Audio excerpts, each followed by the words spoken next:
leta ifite inshingano zo kumwubaha no kumurinda. Ntugire ubwoba hano, ibintu byo kurindwa biri mu nshingano za leta, aho leta itari bukore Imana irahakora. Ariko ntugire ikibazo.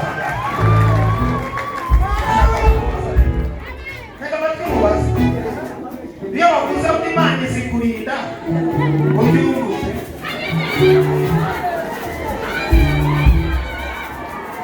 iyo wavuze ko Imana izi kurinda,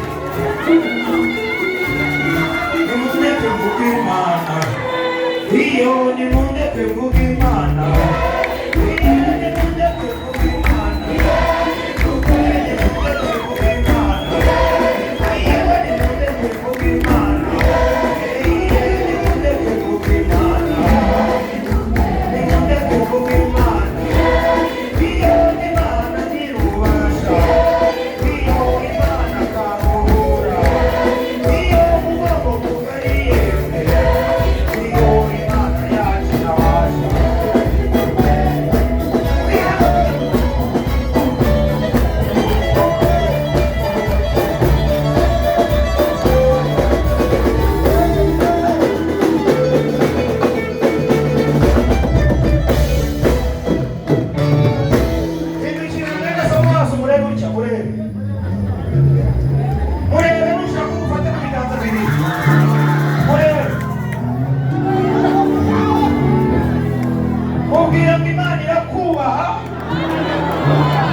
uzajya no mu ijuru.